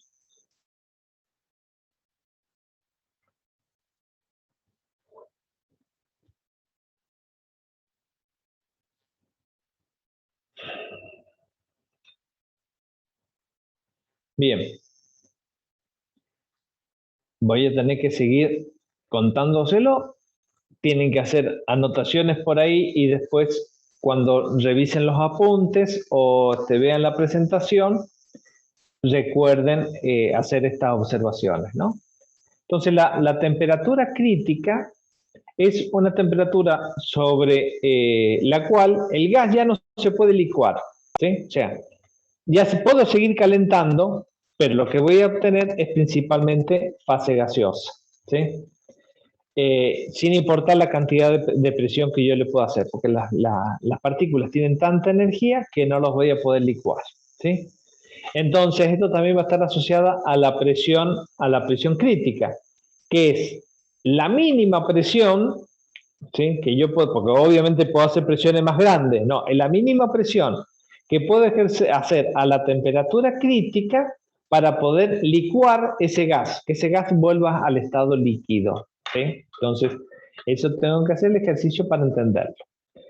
Pero nunca nada es tan simple. Muchas veces lo que se genera en este entorno, ¿sí? No es que yo tenga una fase gaseosa o una fase líquida, no. Se genera otra cosa rara que se llama un superfluido o un fluido hipercrítico, porque está arriba del punto crítico, ¿sí? Y es lo que tienen a continuación. Tienen un video de qué es lo que pasa con el anhídrido carbónico. Primeramente le muestra el anhídrido carbónico líquido, que es capaz de evaporarse. Y después, en condiciones críticas, que la condición crítica del anhídrido carbónico va a ser a 31 grados centígrados y a 73 atmósferas, poder ver que no pasa a ser un gas neto ni un líquido neto, sino que se forma una cosa ahí media turbia, ¿sí? En donde yo no puedo decir acá hay líquido y acá hay gas, sino hay otro estado, otro sistema que no es ni líquido ni gaseoso y que tiene característica de un fluido supercrítico o hipercrítico, ¿sí? Este tipo de comportamiento, estoy tratando de recuperar la conexión. Este tipo de comportamiento se usa en la industria. Por ejemplo, todos ustedes conocen que está la bebida energetizante. La bebida energetizante básicamente son soluciones dulces de cafeína, ¿sí? Todo lo demás que nos dice que tiene, taurina, y toda la otra vendrá en cantidades casi homeopáticas. Lo que tiene principalmente es la cafeína. ¿De dónde sale esta cafeína que tiene? Porque me dice que tiene extracto de guaraná, así todo muy bonito, que también es cafeína, pero básicamente es cafeína. ¿De dónde salió? Salió del café descafeinado. ¿Cómo se lo saca?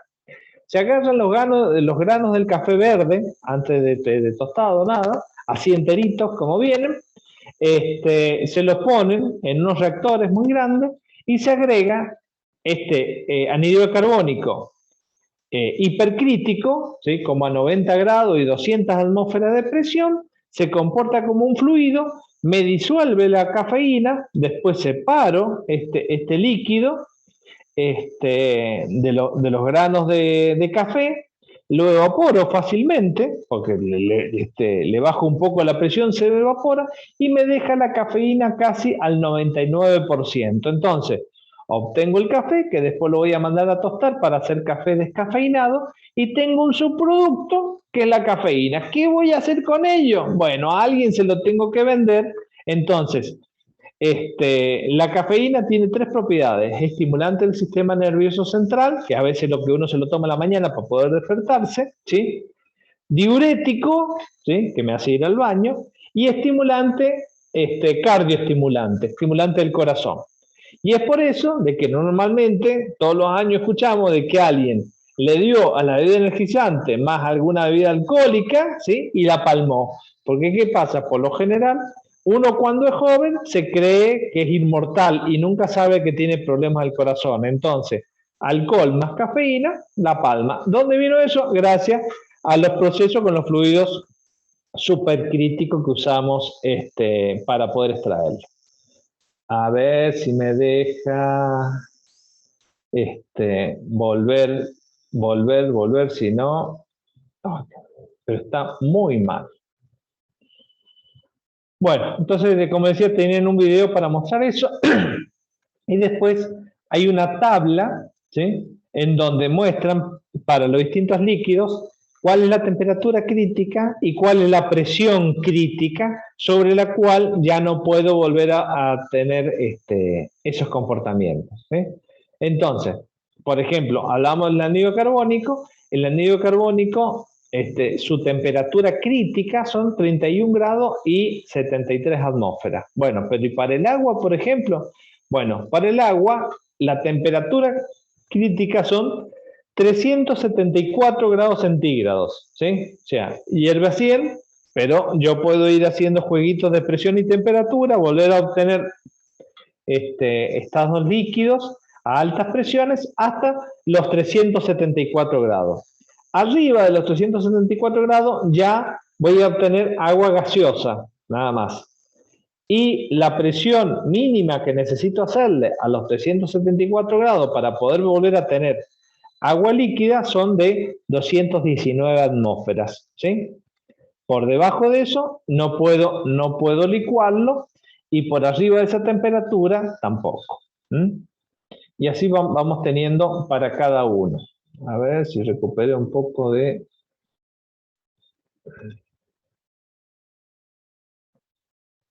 la red.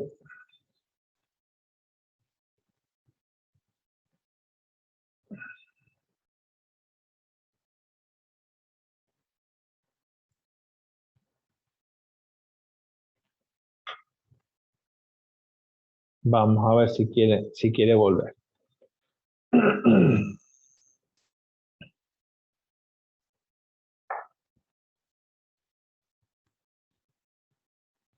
Bueno, cuando hablamos de cambio de fase, ya un poco lo habíamos visto en las entalpías de los cambios físicos, ¿sí? Yo voy a tener un cambio de sólido a líquido, que si se acuerdan era la entalpía de fusión, que era quizás la menor de todas. Y eso es lógico, yo necesito poquita temperatura para pasar del hielo sólido al hielo líquido, ¿sí? Entonces, medio como que la temperatura de fusión es la menor.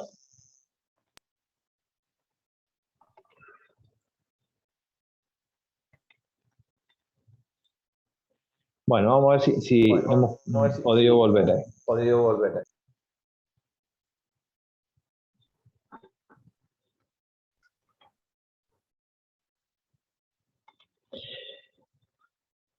Pueden ver en el gráfico estos procesos energéticos, ¿sí?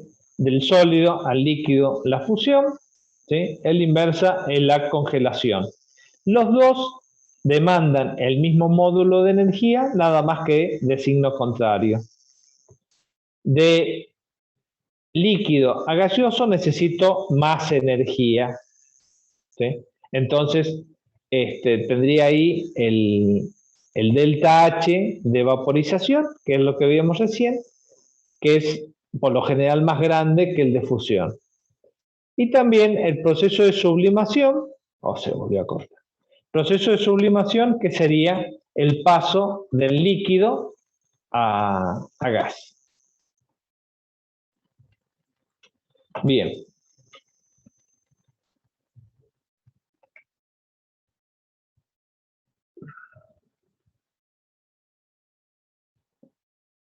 Entonces, en estos es importante también poder definir punto de fusión, ¿sí?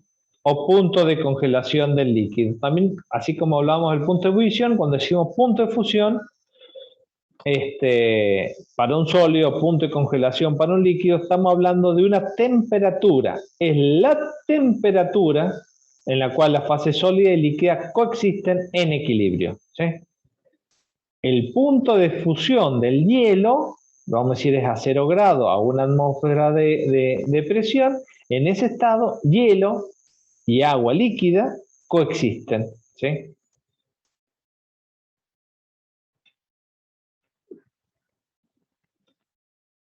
Bien, después tienen un video que nos muestra este cambio de fase que habíamos visto recién, desde la estructura del hielo a la estructura del agua líquida. Como ese cambio de un estado ordenado a un estado desordenado. Esta idea de los estados ordenados y desordenados la vamos a traer de nuevo porque nos va a interesar verla más adelante. Bien, entonces decíamos, esta necesidad de pasar del estado sólido al estado líquido demanda una cantidad de energía, normalmente como calor, y que la podemos definir como el calor molar de fusión, ¿sí? La cantidad de calor a una presión constante, para poder llamarlo delta H, que necesito para pasar del estado sólido al estado líquido un mol de una determinada sustancia. Bien. Entonces,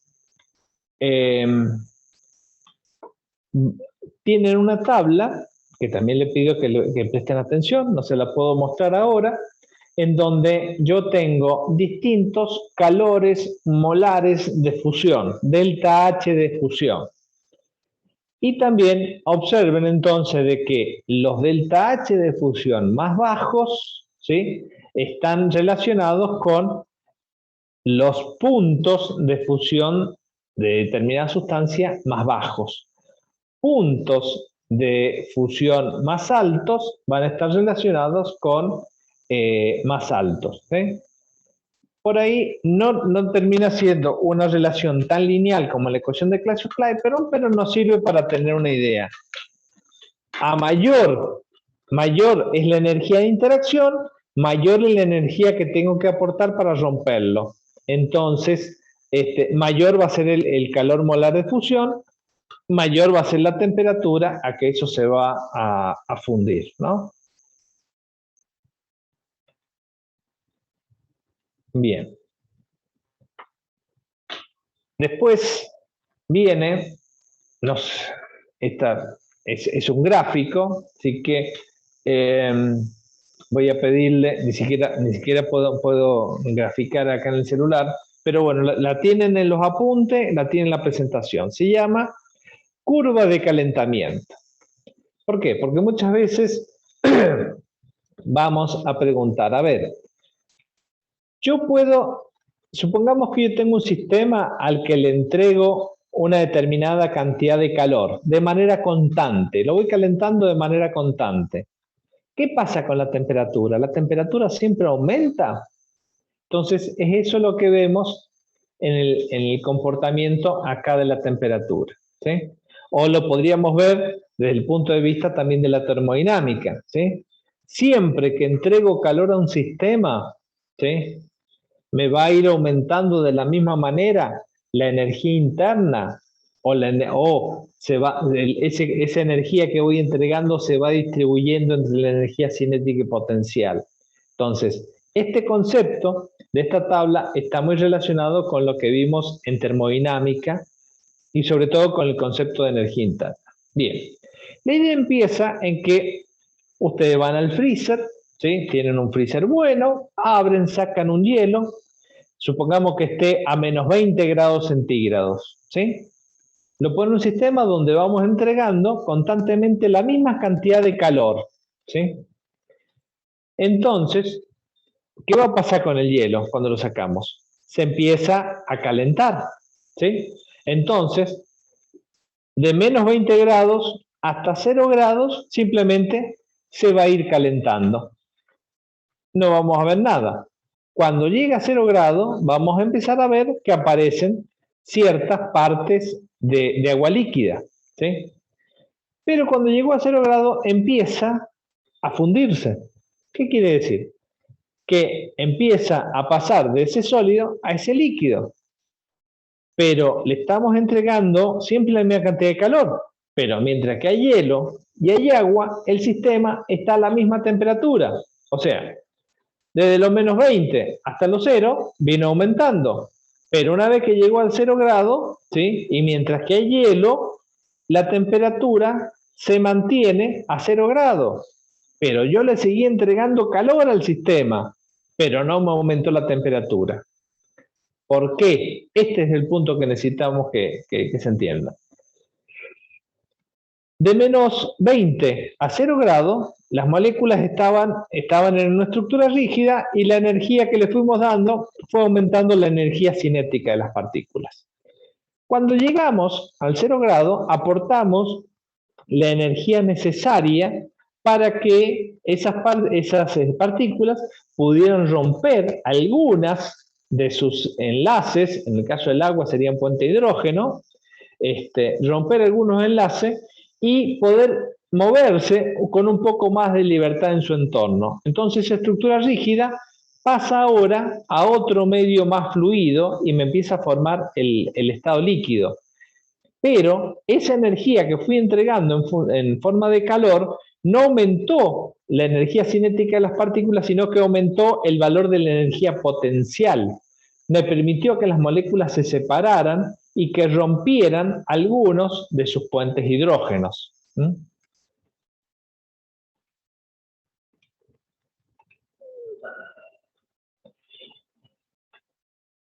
Y eso se va a mantener así mientras que hay hielo. Bueno, ahí tenemos el gráfico, esperemos que dure. Entonces lo que decíamos era, al principio, partíamos de 0 grados, de menos 20, aumentábamos hasta 0, llegamos acá, y seguimos entregando la misma cantidad de energía, pero la temperatura no aumenta, sino que se mantiene mientras que hay hielo, ¿sí? Cuando el hielo se acaba, ¿sí? Entonces ahora el líquido solo comienza a aumentar su temperatura, ¿sí? Estamos entre la fase C y D. El líquido solo aumenta su temperatura desde 0 grados hasta 100. Cuando llega a 100, ¿sí? Empieza a hervir. Entonces, mientras que hay líquido y hay en contacto con el vapor, el líquido va a estar hirviendo a 100 grados. Cuando la pava que puse al fuego empezó a hervir, yo sé que mientras que esté hirviendo va a estar a 100 grados. Cuando estoy haciendo el estofado, ¿sí? La olla, si le pongo la hornalla al máximo, va a hervir lo mismo que si la pongo un poco más al mínimo. El medio, el estofado, va a estar más o menos a 100 grados. Un poquito más, ya vamos a ver por qué. Va a estar a 100 grados hirviendo, ¿sí?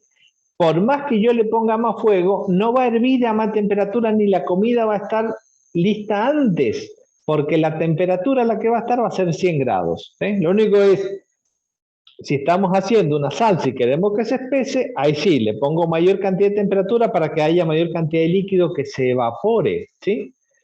Pero si no, no voy a aumentar el tiempo que se tarda el estofado por poner la hornalla más fuerte. Lo único que estoy haciendo es gastar más gas y arriesgándome a que se me pegue. Bien. Cuando dejó de haber agua líquida, ¿sí? Y solamente tengo gas, bueno, el gas, si le sigo entregando calor, sí sigue aumentando su temperatura, y eso ya de manera indefinida, ¿sí? Entonces, entender esta curva de calentamiento y poder explicarla y poder explicar por qué hay momentos en donde yo entrego calor y la temperatura aumenta y momentos donde yo entrego calor y la temperatura no aumenta, ¿qué es lo que pasó? En esos momentos, en vez de gastarse la energía entregada en aumentar la energía cinética, o sea, el movimiento de las partículas, se gasta en aumentando la energía potencial, ¿sí? Y eso quiere decir que estoy rompiendo enlace, entonces estoy pasando de la estructura rígida del sólido a una estructura fluida del líquido, o rompiendo los enlaces que me mantienen el estado líquido para separar las moléculas para que vayan a la fase gaseosa, ¿sí? Espero que se entiendan, y si no lo entienden, después en la consulta o en la próxima clase, me lo vuelven a preguntar, porque es importante que entiendan estos mecanismos, ¿sí? Entonces esto ya en parte lo vimos en el concepto de energía, transformación de energía, energía interna en termodinámica, ya está relacionado con todas aquellas ideas.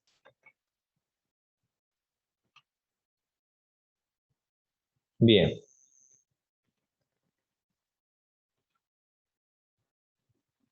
Del sólido al gas, bueno, también lo vimos también en termodinámica, los cambios de entalpía. El calor molar de sublimación es la cantidad de energía que necesito pasar de un mol de un sólido a un gas, ¿sí? Entonces, va a ser, digamos, la suma, porque va a ser la energía que voy a necesitar para pasar del sólido al líquido y del líquido al gas, es la misma que voy a necesitar de pasar del sólido al gas. Es un ejemplo de aplicación de la ley de Hess. Estado inicial y estado final, cada uno tiene su energía y no importa cómo llegue a ello, ya sea que sublime o que pase al estado líquido, que pase al estado gaseoso. Ya, bueno, ahí está, ley de Hess.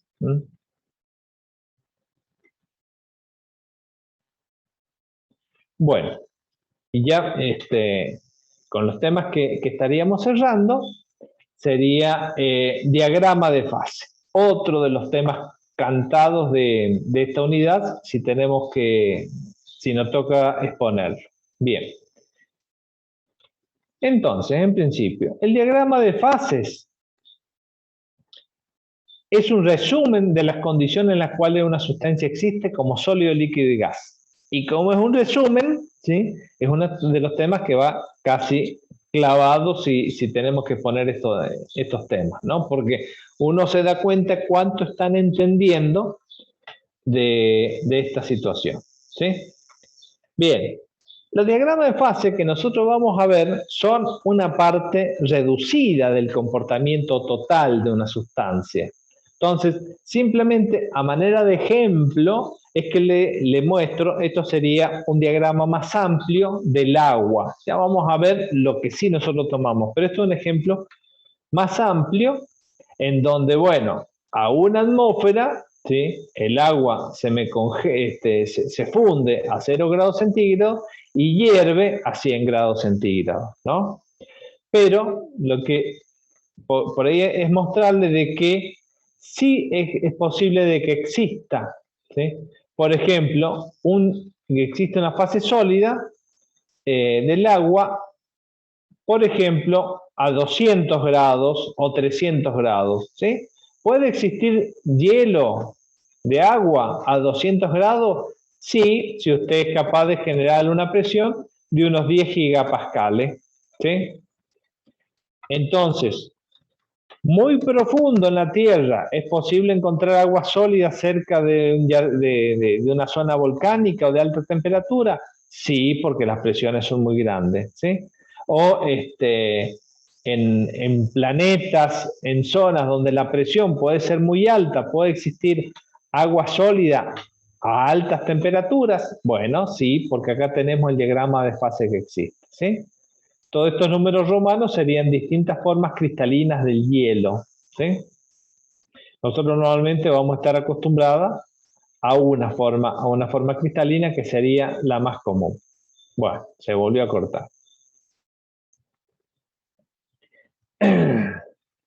Pero básicamente lo que nosotros vamos a ver es el comportamiento alrededor de una atmósfera de presión. No vamos a ver estas otras condiciones que serían extraordinarias.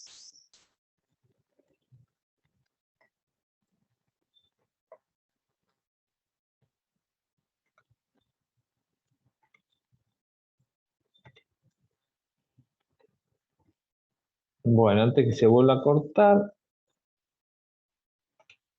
poder pasar al diagrama. Este diagrama sí es el que vemos, el que estudiamos y el que muchas veces pedimos que ustedes realicen. ¿Qué características tienen el diagrama de fases para el agua? Bueno, en primer lugar, acá tenemos una interfase que sería casi una línea recta, en el otro diagrama también, nada más que estaba mucho más vertical, pero nosotros hacemos una ligera pendiente negativa, ¿sí? La interfase entre el sólido y el líquido por el agua es una ligera pendiente negativa. Vamos a ver que para el resto de la sustancia la pendiente es positiva. Y esto está en relación con que el agua al estado sólido tiene menor densidad que al estado líquido. Ya vamos a ver también un poco ese comportamiento, ¿no? Entonces, esta zona, la de hielo, sería la fase sólida, esta otra la fase líquida, y toda la parte de abajo sería la fase gaseosa. Bien, vemos ahí una línea de interfase que me va a ir dando los distintos puntos donde la fase sólida puede pasar a la fase de vapor. En esa región se produce la sublimación y la deposición. Toda la zona de intercambio entre la fase sólida y la fase líquida se va a producir la fusión y la condensación. Y en la fase líquida y gaseosa en interfase tenemos todos esos puntos donde vamos a tener en general la evaporación y en cada punto lo que podría ocurrir la ebullición si esa es la presión externa. Vemos de que hay un punto triple, ¿sí? En ese punto triple, es otro punto característico, es ahí donde coexisten las tres fases al mismo tiempo. O sea, hay una fase líquida que a la vez se está volviendo sólida y que a la vez se está evaporando, ¿sí? Y entre las tres está sublimando, se está deponiendo, o sea, las tres fases coexisten al mismo momento, al mismo estado. Ahí tienen un video para otra sustancia, pero es donde se puede ver este fenómeno que no es usual verlo. En el extremo de acá arriba, ¿sí? Arriba a la derecha, es donde tenemos el punto crítico, ¿sí? Ese punto crítico es ahí donde decíamos que teníamos la temperatura, a partir de la cual ya no puedo volver a obtener la fase gaseosa, y la mínima presión que yo puedo hacer para poder obtener la fase líquida nuevamente, que estaba como a 374 grados, por allá arriba. Bien. ¿Qué ocurre, por ejemplo, a una atmósfera de presión? A una atmósfera de presión, ¿sí? Va a ocurrir que al 0 grados centígrados, ¿sí? Se va a ocurrir la fusión. ¿Qué pasa si yo tengo hielo y aumento sobre el hielo la presión? Por ejemplo, le aplican un cuchillo, agarran un hielo, le aplican un cuchillo. ¿Qué pasa si aumento la presión? Obtengo fase líquida, ¿sí? ¿Ven? Que se comporta de esta manera. Si yo tengo un cuchillo o un alambre, ¿sí? Hay por ahí unos videos que yo sobre el hielo puedo ponerle un alambre y hacerle fuerza, y se va produciendo un entorno en fase líquida, y es lo que se llama la sobrefusión. Por eso es el tema de que si ustedes fuesen ingenieros viales y dicen, bueno, vamos a hacer un túnel lo pueden hacer a través de piedra, vienen, la dinamitan, ¿sí? La piedra revienta, se queda separada, la sacan con camiones y hacen el túnel. Pero no pueden hacer un túnel a través de un glaciar, porque vienen, le ponen la dinamita, saltan los pedazos para todos lados, vuelven a caer juntos, uno hace fuerza sobre el otro y se vuelven a unir, ¿sí? Por eso los glaciares del hielo no se pueden remover de esa manera, ¿no? O lo que pasa con la nieve cae, va haciendo presión y se forma una nieve más dura, ¿no? Que es la que necesitan para las pistas de esquí, etc. Entonces eso lo podemos observar en el punto de fusión. Si yo aumento la presión, obtengo una fase líquida. Si disminuyo la presión, obtengo fase sólida. ¿Mm? Si sigo aumentando la temperatura en el líquido, veo que me va a ir aumentando la presión de vapor hasta llegar a que la presión de vapor del líquido iguala a la presión externa. Entonces, el líquido a esa temperatura empieza a hervir porque va a tener sus partículas de energía cinética igual o superior para poder pasar a la fase gaseosa. Bien. Debajo del punto triple, o sea, a bajas presiones, ¿sí? Y bajas temperaturas, el agua puede pasar a la fase gaseosa. Entonces, acá se produce la liofilización. Entonces, ¿qué quiere decir? Yo puedo sacar el agua de algo haciendo vacío y a bajas temperaturas, sí. Ese proceso, donde yo hago una sublimación del agua, se llama liofilización.